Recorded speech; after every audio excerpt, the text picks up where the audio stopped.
बोलो सियापति रामचंद्र की जय, पवन पुत्र हनुमान की जय। तो हम सुंदरकांड आगे कंटिन्यू करते हैं।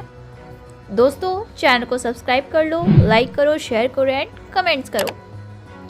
चिक्कर ही दिग्गज डोल, मही गिरी लोल, सागर खरभरे, मन हर्ष सब गंधर्व सुर, मुनि नाग किन्नर दुख टरे, कट कटही मरकट विकट, भट बहु कोटि कटनही धावही, जय राम प्रबल प्रताप कौशलनाथ, गुण गिन गावही, सही सकना भार उदार, अहिपति बार बारही मोई, गई दसन पुनि पुनि कमठ, पृष्ठ कठोर सो किमि सोई, रघुबीर रुचिर प्रयाण परिस्थिति, जानी परम सुहावनी, जनु कमठ खरपर सरपरा, सो लिखत अबिचल पावनी। इसी प्रकार पृथ्वी प्रकंपित होने लगी, पर्वत अस्थिर होकर भरभराने लगे और समुद्र में खलबली मच गई। गंधर्व, देवता, मुनि, नाग, किन्नर आदि सभी मन में हर्षित हो रहे हैं कि अब उनके दुखों के दिन समाप्त हो गए हैं। वानर योद्धा दांत किटकिटाते हुए दौड़ रहे हैं। प्रबल प्रतापी श्री रामचंद्र जी की जय जयकार करते हुए वे उनके गुणों का यशगान कर रहे हैं। अत्यंत उदार सर्पराज शेष जी भी इस सेना का भार नहीं सह सकते। वो बार बार मोहित होकर कच्छप की कठोर पीठ को दांतों से पकड़ने का प्रयास करती हैं।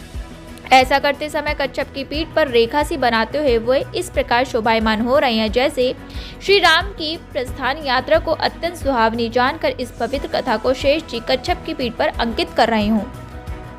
एही विधि जाई कृपानिधि, उतरे सागर तीर, जह तह लागे खान फल भालू, विपुल कपि वीर। इस प्रकार कृपा निधान श्री राम जी समुद्र तट पर जा पहुंचे। अनेक बलवान भालू और वानर वीर इधर उधर से फल खाने लगे। ओहा निसाचर रहरी संका, तबते तारे गौ कपिलंका, निज निज ग्रह सब करही विचारा, नहीं निसिचा कुल केर उबारा, जासु दूत बल बर न जाई, तेही आयपुर कवन भलाई, दूतही सुनसनी पुरजन बानी, मंदोदरी अधिक अकुलानी, रहसी जोरी कर पति लग गलागी, बोली बचन नीति रस पागी, कंत करश हरिसन परिहरु, मोर कहा अति हियहर धरऊ, समझुत जासु दूत कई करनी, सरवही गर्भ नरजनीचर करनी, तासु नाजी निज सचिव बोलाई, पठवहु कंत जो चहु भलाई, तब कुल कमल विपिन दुखदाई, सीता सीत निसा समसाई, सुनहु नाथ सीता बुन दिन है, हित न तुम्हार शंभु अज इन्हें। हनुमान जी जब से लंका को जलाकर गए थे उसी समय से राक्षस भयभीत रहने लगे। सभी राक्षस अपने घरों में विचार करते हुए व्याकुल हो गए कि अब उनके कुल की रक्षा कौन कर सकता है। जिसके दूत का बल अवर्णीय है, स्वयं उसके नगर में आगमन पर कौन सकुशल रह सकता है। दूतियों से नगरवासियों की चर्चा सुनकर पट रानी मंदोदरी अत्यधिक व्याकुल हो गई। वो हाथ जोड़कर अपने पति रावण के चरण स्पर्श करते हुए नीतिपूर्ण वाणी में बोली, हे प्रियतम, कृपया भगवान श्री हरि के साथ विरोध करना छोड़ दीजिए और इस बात को अत्यधिक हितकर जानकर हृदय में धारण कीजिए। जिनके दूत के कृत्य का विचार करने से ही राक्षसों की स्त्रियों के गर्भपात हो जाते हैं, स्वयं उनके आने से राक्षस कुल की कुशलता नहीं।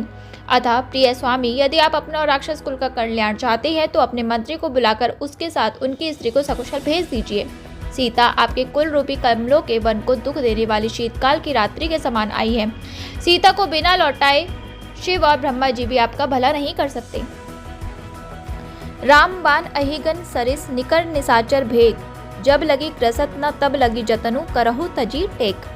श्री राम जी के बाण सर्पों के समूह के समान और राक्षसों के समूह मेंढक के समान है। इससे पहले कि वो इन्हें ग्रस लें, आप अपना हट छोड़कर कोई उपाय कर लीजिए। श्रवण सुनी सठ ताकरी बानी, बिहसा जगत विदित अभिमानी, सबहु सुभाऊ नारी कर साचा, मंगल महु भय मन अति काचा, जो आवई मरकट कटकाई, जिही बिचारे निसिचर खाई, कपही लोकब जाकी त्रासा, तासु नारी सभित बड़ी हासा, अस कही बिहसी ताही उरलाई, चलेयु संभा ममता अधिकाई, मंदोदरी हृदय कर चिंता, भऊ कतपर विधि विपरीता, बैठऊ सभा खबरी असिपाई, सिंधु पार सेना सब आई, बुझे सी सचिव उचित मत कहू, ते सब हंसे मष्ट करी कर रहू, जितेहु सुरासर तब श्रम नाही, नर बानर के ही लेखे माही। मूर्ख और जगत प्रसिद्ध अभिमानी रावण महानी मंदोदरी की बात सुनकर हंसते हुए बोला, नारी स्वभाव वास्तव में बहुत डरपोक होता है। तुम मंगल में भी अमंगल की कल्पना करके भयभीत होती हो। तुम्हारा हृदय बहुत ही कमजोर है। यदि वानर सेना यहाँ आएगी तो राक्षस उनका भक्षण करके अपना जीवन निर्वाह करेंगे। लोकपाल भी जिसके प्रताप के कारण कांपते रहते हैं, उसकी स्त्री अकारण ही भयभीत होती हो, ये बड़े हास्य की बात है। यही कहते हुए रावण ने हंसकर मंदोदरी को हृदय से लगा लिया और अत्यधिक प्रेम का प्रदर्शन करते हुए वो दरबार में चला गया। मंदोदरी हृदय में चिंतित होने लगी कि संभवतः उसके पति पर विधाता की दृष्टि प्रतिकूल हो गई है।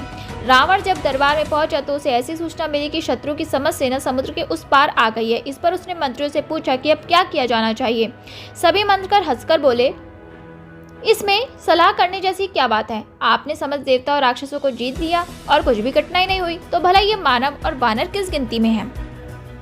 सचिव वैद्य गुरु तिनी जो प्रिय बोलहि भय आस, राज धर्मतन तीनी कर होई बिगेसी नास। मंत्री, वैद्य और गुरु ये तीन यदि अप्रसन्न होने के भय या लाभ की आशा के कारण सही बात न कहकर प्रिय बोलते हैं तो क्रमशः राज्य, शय और धर्म ये तीन शीघ्र ही नष्ट हो जाते हैं। सोई रावण कहु बनी सहाई, अस्तुति करहि सुनाई सुनाई। अवसर जानी विभीषण आवा, भ्राता चरण सीसु तेहि नावा। पुनि सिरु नाई बैठन ज आसन, बोला बचन पाई अनुशासन। जो कृपाल पूछहि मोहि बाता, मति अनुरूप कहूँ हितताता। जो आपन चाहे कल्याणा, सुजसु सुमति शुभ गति सुख नाना। सो पर नारी लीलार गोसाई, तजहु चौथी के चंद की नाई। 14 भुवन एक पति होई, पुत्र दोह दिष्टत नहीं सोई। गुण सागर नागर नर जोऊ, अलभ लोभल कही न को। रावण के लिए भी कुछ ऐसी ही स्थिति आ बनी है। मंत्रीगण उसे सुना सुनाकर स्तुतिगान कर रही हैं। इसी अवसर पर विभीषण जी ने आकर बड़े भाई के चरणों में शीश झुकाया।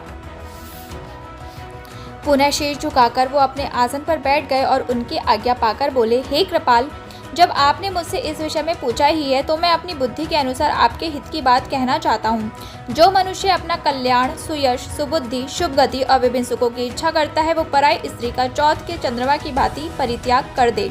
14 भुवनों का स्वामी होने पर भी यदि वो जीवों से वैर करता है तो शीघ्र ही नष्ट हो जाता है। जो मनुष्य गुणों का भंडार और बुद्धिमानी हो, उसे थोड़ा सा ही लोभ क्यों ना हो, फिर भी उसे भला नहीं कहा जा सकता। काम क्रोध मत लोभ सब नाथ, नरक के पंथ सब परिहरि रघुबरहि, बुझऊ पजहि सही संत। हे स्वामी, काम, क्रोध, मद और लोभ ये नरक के रास्ते हैं। इनका परित्याग करके उन श्री राम जी का भजन कीजिए जिन्हें संत जन भजते हैं। तात राम नहीं नर भूपाला, भुवनेश्वर कालहु कलकाला। ब्रह्म अनामय अज भगवंता, व्यापक अजित अनादि अनंता। गोत्र धेनु देव हितकारी, कृपा सिंधु मानुष तनुधारी। जन रंजन भंजन खलभ्राता, वेद धर्म रक्षक सुनुभ्राता। ताहि बयक तजि नाउ माथा, प्रणतारत भजन रघुनाथा। देहु नाथ प्रभु कहु बदहि, बजहु राम बिन सेनु सनेहि। शरण गए प्रभु त्याग न त्यागा, बिसब द्रोह कृत अग जहि लागा। जासु नाम त्रय ताप नसावन, सोई प्रभु प्रगट समझू जिय रावण। हे तात, श्री राम मनुष्य के ही भूपाल नहीं बल्कि वो समस्त लोकों के स्वामी और काल के भी काल हैं। वो निरामय, अजन्मे, व्यापक, अजेय, अनादि और अनंत ब्रह्म स्वरूप हैं। उन कृपा के सागर भगवान श्री हरि ने पृथ्वी, ब्रह्मांड, गाय और देवताओं के कल्याण हेतु ही मानव शरीर धारण किया है। हे भ्राता, वो सेवकों को हर्षित करने वाले, दुष्टों का नाश करने वाले और वेद तथा धर्म की रक्षा करने वाले हैं। हे स्वामी, कृपा करके उनसे वैर त्याग दीजिए और उन्हें शीश नवाइए। वो श्री रघुनाथ जी शरणागत के दुखों का नाश करने वाले हैं। जानकी जी को सम्मान सहित उन्हें लौटा दीजिए और बिना लोभ के स्नेह करने वाले श्री राम जी का भजन कीजिए। संपूर्ण जगत से द्रोह करने वाला पापी भी यदि प्रभु का शरणागत हो जाता है तो भी वे उसका परित्याग नहीं करते। जिनके नाम से तीनों तापों का नाश हो जाता है वे ही प्रभु मानव रूप में अवतरित हुए हैं। आप ये बात हृदय में धारण कर लीजिए। बार बार पत लागऊ, विनय करो दसीस। पर हरिमान मोह मद भजऊ, कोसलाधीस। पुनि पुलस्ती निज शिष्य, सन कही पठई ये बात। तुरत सो मैं प्रभु सन कही, पाई सुअवसरु तात। हे दशीष, मैं बारंबार आपके चरण पकड़कर विनती करता हूँ कि मान, मोह और मद का परित्याग कर दीजिए और श्री राम जी का भजन कीजिए। हे तात, मुनि पुलस्त्य जी ने अपने शिष्य के द्वारा यही संदेश दिया है जो सुंदर और समुचित अवसर देखकर मैंने तुरंत ही आपसे कहा भी है। माल्यवंत अति सचिव सयाना, तासु बचन सुनी अति सुख माना। तात अनुज तब नीति विभूषण, सो उर धरो सो कहत विभीषण। रिपु उत्कर्ष कहत सट दो, दूरी न करहु यहाँ हो को। माल्यवंत ग्रह गऊ बहोरी, कही विभीषणु पुरी कर जोरी। सुमति कुमति सबके उर रही, नाथ पुराण निगम अस्त कही। जहाँ सुमति तह संपत्ति नाना, जहाँ कुमति तह विपिन निदाना। तब उर कुमति बसी विपरीता, हित अनहित मानहु रिपु प्रीता। काल राति निशिचर कुलकेरी, तेहि सीता पर प्रीति घनेरी। माल्यवान रावण का एक बुद्धिमान और नीतिपूर्ण मंत्री था। वो विभीषण की बात सुनकर मन ही मन बहुत आनंदित हुआ। उसने रावण से विनय पूर्वक कहा, हे तात, आपके छोटे भाई नीति ज्ञान से विभूषित हैं। जो कह रहे हैं उसे हृदय में स्वीकार कर लीजिए। रावण ने क्रोधित होकर कहा, ये दोनों मूर्ख हैं जो शत्रु की महिमा का गुणगान कर रहे हैं। यहाँ कोई है जो इन्हें दरबार से दूर करे। इस पर माल्यवान तो सिर झुकाकर अपने घर लौट गया, लेकिन विभीषण जी कर वृद्ध होकर विनीत स्वर में रावण से बोले, हे स्वामी, पुराण और वेद कहते हैं कि सुबुद्धि और कुबुद्धि का वास आप सबके हृदय में होता है। जहाँ सुबुद्धि का वास होता है वह नाना प्रकार की सुखद संपदाएं रहती है, और जहाँ कुबुद्धि का वास होता है वह विपत्ति और व्याकुलता बनी रहती है। आपके हृदय में विपरीत बुद्धि का वास हो गया, इसी कारण आप हित को अहित और शत्रु को मित्र के रूप में देख रहे हैं। जो राक्षस कुल के लिए कालरात्रि की भांति है, उन सीता जी पर आपकी अत्यधिक प्रीति है। तात चरण गई माँ गऊ, राखो मोर दुलार, सीत देहु राम कहू, अहित न होई तुम्हार। हे तात, मैं चरण पकड़कर आपसे विनय पूर्वक कहता हूँ कि आप मेरा आग्रह स्नेह के साथ स्वीकार कर लीजिए। सीता जी को श्री राम के पास लौटा दीजिए, इससे आपका कोई अहित न होगा।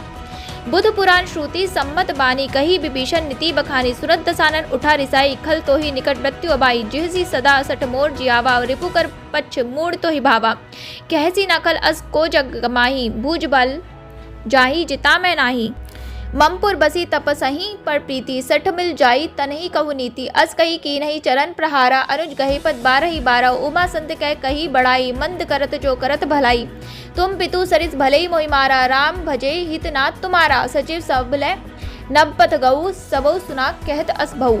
विभीषण ने पंडितों, पुराणों और वेदों द्वारा अनुमोदित नीति का वर्णन करके समझाया, परंतु उसे सुनते ही रावण क्रोधित होकर बोला, रे दुष्ट, अब तेरी मृत्यु निकट आ गई है।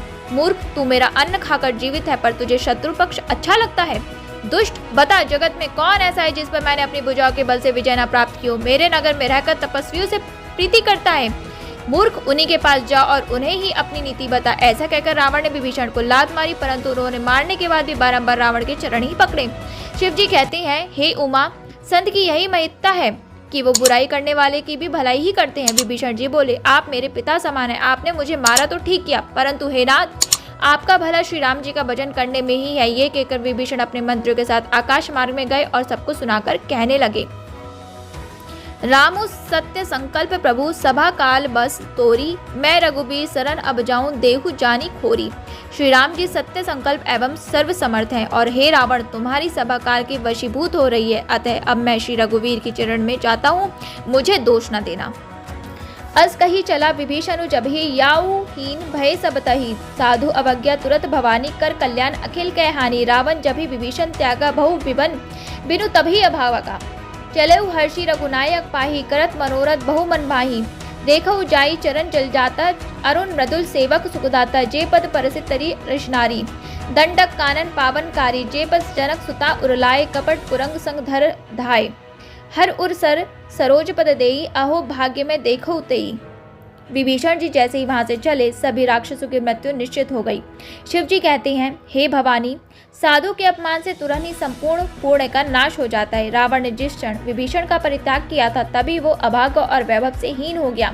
विभीषण जी आनंदित होकर श्री रघुनाथ जी की ओर चले। वो सोच रहे थे कि मैं भगवान की शरण में जाकर उनके अरुण वर्णी सुंदर चरण कमलों के दर्शन कर पाऊंगा, जो सेवकों को सुख प्रदान करने वाले हैं।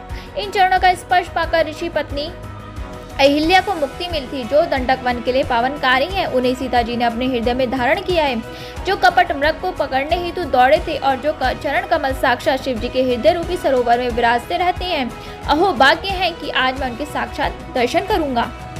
जिन पायन के पादों कहीं इन्हीं भरतू रहे मन लाई, ते पद आज बिलो कहूँ इन्हें नैनी अब जाई।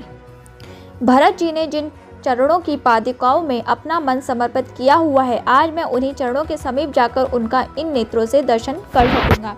एही विधि करत संप्रेम विचारा, आउ सपदी सिंधु एही पारा, कपिन विभीषणु आवत देखा, जाना कोई रिपु दुत विशेषा।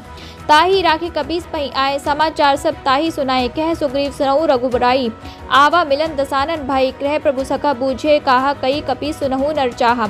जानी न जाई निसाचर माया, काम रूप के ही कारण आया, भेद हमारा लेन सट आवा, राखो बांधी मोहि अस्पावा।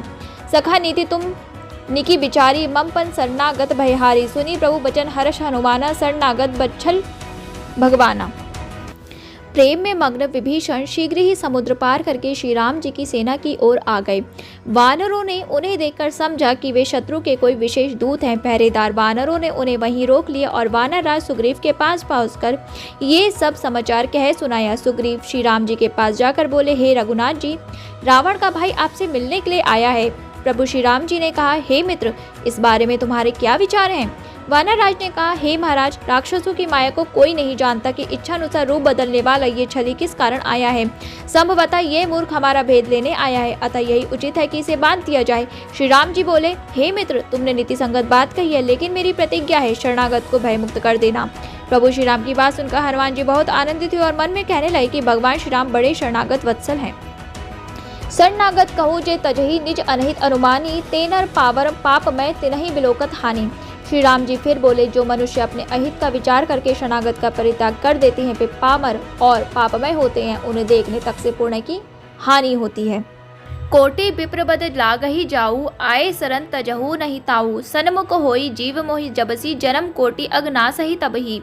पापवंत कर सहज सुभाऊ, भजनु मोर तेहि भाव न काऊ। जौपे दुष्ट हृदय सोई होई, मोरे सन्मुख आव की सोई। निर्मल मन जो मोहि पावा, मोहि कपट छल छिद्र न भावा। भेद लेन पटवाद सीसा, तबहु न कछु भय हानि कपीसा। जग महु सखा निसाचर जेते, लछि मनु हनई। निमिष महु तेते जौ संभीत, आवास सरनाई। रखु ताई प्राण की नाई। जिस पर करोड़ों ब्राह्मणों की हत्या का भी पाप लगा हो, शरणागत होने पर भी मैं उनका परित्याग नहीं करता। मेरे सम्मुख आते ही प्राणी के करोड़ों जन्मों के पाप स्वतः ही नष्ट हो जाते हैं। पाप कर्म करने वाले का सहज स्वभाव होता है कि उसे मेरा भजन कदापि सुखकर नहीं लगता। यदि विभीषण का हृदय वास्तव में दुष्ट होता तो क्या वो मेरे सामने आने का साहस कर सकता था? निर्मल मन का मनुष्य ही मुझे पाता है, कपट और छल छिद्र मुझे कदापि नहीं सुहाते। हे सुग्रीव, यदि उसे रावण ने हमारा कोई भेद लेने हेतु ही भेजा है तो भी हमें कोई भय अथवा हानि नहीं है। हे मित्र, इस संसार में जितने भी राक्षस हैं, लक्ष्मण उनका क्षण भर में संहार कर सकते हैं, और यदि वह भयग्रस्त होकर शरणागत हुआ है तो मैं उसे प्राणों के समान सहेज कर रखूंगा। उभय भांति तेहि आनसु, हंसी कह कृपा निकेत। जय कृपाल कही चले अंगद हनु समेत। कृपा के धाम श्री राम जी फिर हंसकर बोले, दोनों ही दशाओं में उसे मेरे पास ले आओ। यह सुनकर अंगद और हनुमान के साथ सुग्रीव जी, कपालू श्री राम जी की जय हो कहते हुए वहां से चले गए। सादर ते ही आगे करी बानर चले, जहाँ रघुपति करुणाकर। दूर ही ते देखे द्रौभाता, नयनानंद दान के दाता।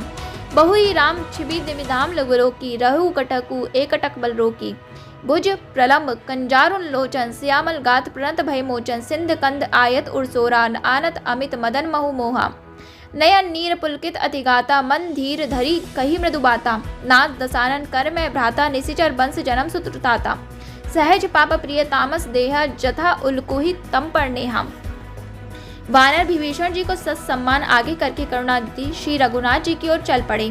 नेत्रों को आनंद प्रदान करने वाले प्रभु श्री राम और लक्ष्मण जी को विभीषण ने दूर से ही देख लिया था। श्री राम जी की अनुपम छवि देखकर विभीषण पलके झपकाना भूलकर एकटक देखते ही रह गए। भगवान की विशाल भुजाएं हैं, लाल कमल के समान नेत्र हैं तथा शरणागत के भय को हरने वाला सांवला शरीर है। उनके सिंह के समान शक्तिशाली कंधे हैं।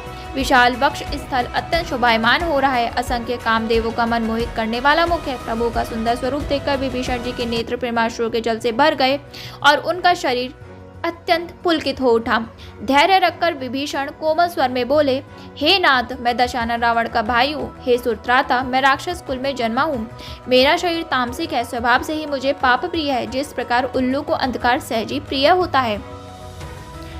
श्रवण सुजसु सुनी आओ, प्रभु भंजन भवभीर। त्राहि त्राहि आरती हरन सरन सुखद रघुबीर। मैं आपकी सुयश की चर्चा सुनकर आया हूँ कि आप जन्म मरण के भय को नष्ट करने वाले हैं। हे दुखियों के दुखों का निवारण करने वाले और शरणागत के सुखदायी श्री रघुवीर, मेरी रक्षा कीजिए, मेरी रक्षा कीजिए। अस कही करत दंडवत देखा, तुरंत उठे प्रभु हर्ष विशेषा। दीन बचन सुनी प्रभु मन भावा, भुज विशाल गही हृदय लगावा। अनुसहित मिली ढिक बैठारी, बोले बचन भगत बहारी। कहू लंकेश सहित परिवारा, कुशल कुठाहर बास तुम्हारा। खल मंडली बसहु दिनु राती, सका धर्म निभई कई बाती। मैं जानो तुम्हारी सब रीति, अति नव निपुण न भाव अनीति। बरु बाल नरस करताता, दुष्ट संग जेनी दाई विधाता। अब पद देखी कुशल रघुराया, जो तुम कीने जानी चंदाया। प्रभु ने विभीषण को इस प्रकार कहकर दंडवत करते हुए देखा तो बड़े प्रसन्न हुए। विभीषण जी के दीन वचन सुनकर प्रभु श्री राम को बहुत अच्छा लगा। उन्होंने विभीषण को अपनी विशाल भुजाओं से पकड़कर हृदय से लगा लिया। अनुज लक्ष्मण जी से गले मिलने के बाद पास बैठकर श्री राम जी ने भक्तों को भयमुक्त करने वाले स्वर में कहा, हे लंकेश, अपनी और अपने परिवार की कुशलता के बारे में कहो। निश्चय ही तुम्हारा निवास बुरे स्थान पर है, तुम दिन रात दुष्ट मंडली में निवास करते हो। हे सखे, तुम्हारे धर्म का निर्वाह किस प्रकार होता है, मैं तुम्हारे आचरण को अच्छी तरह जानता हूँ। तुम बड़े नीतिपूर्ण हो, तुम्हें अनीति कभी भी सुकर प्रतीत नहीं होती। हे तात, नरक में रहना फिर भी अच्छा है, लेकिन विधाता किसी को दुष्ट का संग ना दे। विभीषण जी बोले, रघुनाथ जी, अब आपके चरणों के दर्शन करके कुशलता पूर्वक, क्योंकि आपने अपना सेवक समझकर मुझ पर अनुकंपा की है। तब लगी कुशल न जीव कहू, सपनेहु मन विश्राम। जब लगी बजत न राम कहू, शोक धाम तजी काम। प्राणी की उस समय तक कुशलता नहीं और सपन में भी तब तक उसका मन शांत नहीं रह सकता जब तक कि वो दुखों के भंडार काम वासना का परित्याग करके श्री राम जी का भजन नहीं करने लगता। तब लगी हृदय बसत खलनाना, लोभ मोह मच्छर मदमाना। जब लगी उड़ना बसत रघुनाथा, धरे चाप सायक कटिभाता। ममता तरुण तमी अंधियारी, राग द्वेष उलुक सुखकारी। तब लगी बसती जीव मन माही, जब लगी प्रभु प्रताप रविनाही। अब मैं कुशल मिटे भय भारो, देखी राम पद कमल तुम्हारो। तुम्हें कृपाल जा पर अनुकूला, ताहि न व्याप त्रिविध भवसूला। मैं निसीचर अति अधम स्वभाव, शुभ आचरणों कीन्ह नहीं काऊ। जासु रूप मुनि ध्यान न आवा, तेहि प्रभु हर्षि हृदय मोहि लागा। लोभ मोह ईर्ष्या अहंकार और मान आदि दुर्गुण तभी तक हृदय में रहते हैं जब तक कि कर में धनुष बाण और कमर में तरकस धारण करने वाले श्री रघुनाथ जी हृदय में नहीं बस जाते। ममतापूर्ण अंधियारी रात्रि के समान होती है, जो राग द्वेष रूपी उल्लों के लिए सुखदायी होती है। यह तभी तक मन में वास करती है जब तक आपका प्रताप रूपी सूर्य उदय नहीं हो जाता। प्रभु, आपके चरण कमलों के दर्शन करके मैं कुशलता से हूँ। अब मेरे भयंकर भयों का नाश हो गया है। हे कृपा सिंधु, आप जिसके लिए अनुकूल होते हैं उसे आध्यात्मिक, अधिदैविक और अधिभौतिक भवशूल प्रभावित नहीं कर पाते हैं। मैं अत्यंत निम्न प्रकृति का राक्षस हूँ और शुभ आचरण से हीन हूँ। जिनका मनोरम रूप मुनियों के भी ध्यान में नहीं आता, उन्हीं प्रभु श्री राम ने हर्षित होकर मुझे हृदय से लगा लिया। अहो भाग्य मम अमित, अति राम कृपा सुगपुंज। देखू नयन बिरंची सेव्य जुगलपद कंज। हे कृपालु सुखदाता श्री राम जी, मेरा असीम सौभाग्य है कि मैंने ब्रह्मा और शिव जी द्वारा सेवित आपके चरण कमलों को अपने नेत्रों से देखा। तो दोस्तों, आगे के अध्याय को कंटिन्यू करेंगे हम नेक्स्ट एपिसोड में, यानी कि हम कल कंप्लीट करेंगे। और तब तक दोस्तों, चैनल को सब्सक्राइब कर लीजिए और लाइक कीजिए, शेयर कीजिए एंड कमेंट कीजिए। और स्ट्रे एनिमल्स को फीड कराना बिल्कुल मत भूलिए। मैं चल रही हूँ। जय श्री राम।